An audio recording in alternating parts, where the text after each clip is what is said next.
Most elderly people prefer spending the remainder of their lives alone in their homes, leading a peaceful life. The lady in this story, however, was denied that right, as her peaceful and steady life took a big twist that changed her world. Ethel Mills, a 60-year-old resident of Linwood, California, was living the ideal life. At this age, she molded her life such that she could plan every day beforehand. Be it an afternoon lunch out with friends or a weekend night with her grandkids, she had it all mentioned on a magnetic board on her fridge. Ethel lived a pretty ordinary life. Her old days were going exactly as she wanted them to be. That Thursday morning, she was supposed to do some grocery shopping, as she was organizing a small dinner for her school friends. In addition to her errands, she had a doctor appointment. She had a serious eye issue that has become a concern. It wasn't just deteriorating eyesight, and she needed professional help. The parking lot was fully packed, which was very unusual for a weekday. Ethel finally found a parking spot after spending almost half an hour looking around for a place to park her car. She wouldn't have found it if it weren't for a man who suggested to her the place in the corner. Ethel thanked him and headed towards the mall entrance. Little did she know her helper was up to something. Unsurprisingly, the mall was overcrowded too.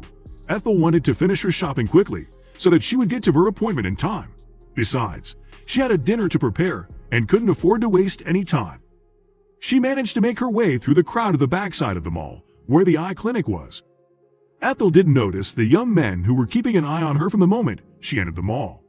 Unaware of the danger Ethel was getting into, she noticed the clinic logo in front of her and entered. The men waited outside at some distance for her return. As Ethel walked out of the eye clinic, she was lost in her own thoughts, worrying about what might be wrong with her eyes. She kept thinking about what her life would turn out to be if she was to lose her eyesight.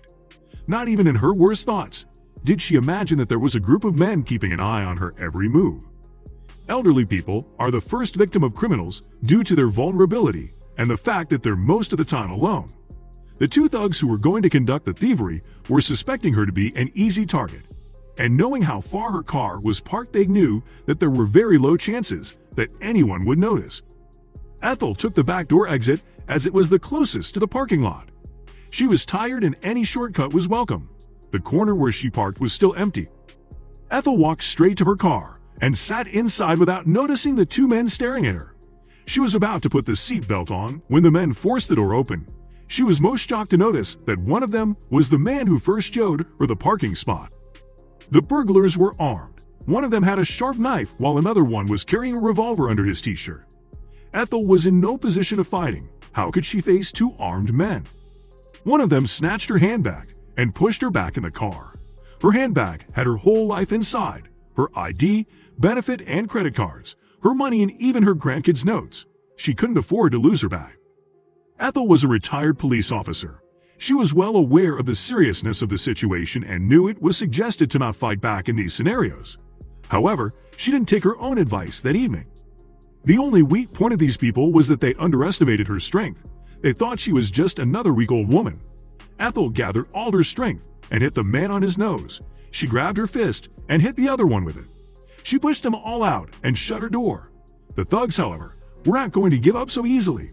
They warned her to not move the car and kept banging on the window with their hands.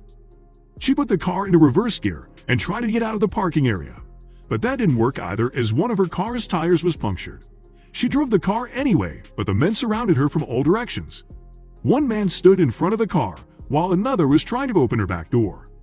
Ethel slammed her hand on the horn in the hopes of getting help, even if it was a long shot, as the parking lot was empty. Two massive figures entered the parking area, soon followed by a car rushing in the direction of the burglars. The car that came in had two men in uniforms. The thieves' plan failed, and they only had one option left: to run, and fast. Sergeant Ricardo Shebesta, Staff Sergeant Bryson Twigg, and Sergeant Ben Shoemaker heard the loud honking of Ethel's car from the Armed Forces Career Center WH behind the parking area.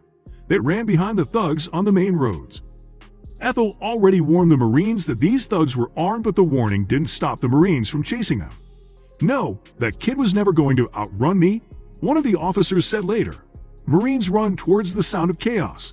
They knew that they were going only to cause more harm to other civilians. The Marines chased after them, and thanks to their training and instincts, they were able to catch them all. The press titled the officers as heroes.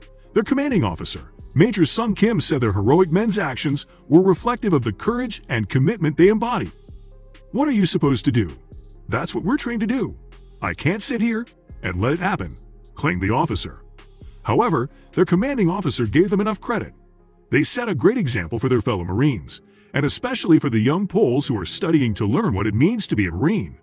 Their response reminds all Marines that we have a responsibility to always do the right thing, regardless of whether or not anyone is watching.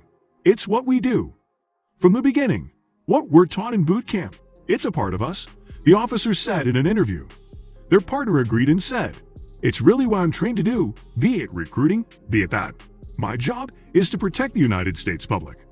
We just hope that people like these officers show up on crime scenes to save innocent people like Ethel and be their real-life heroes.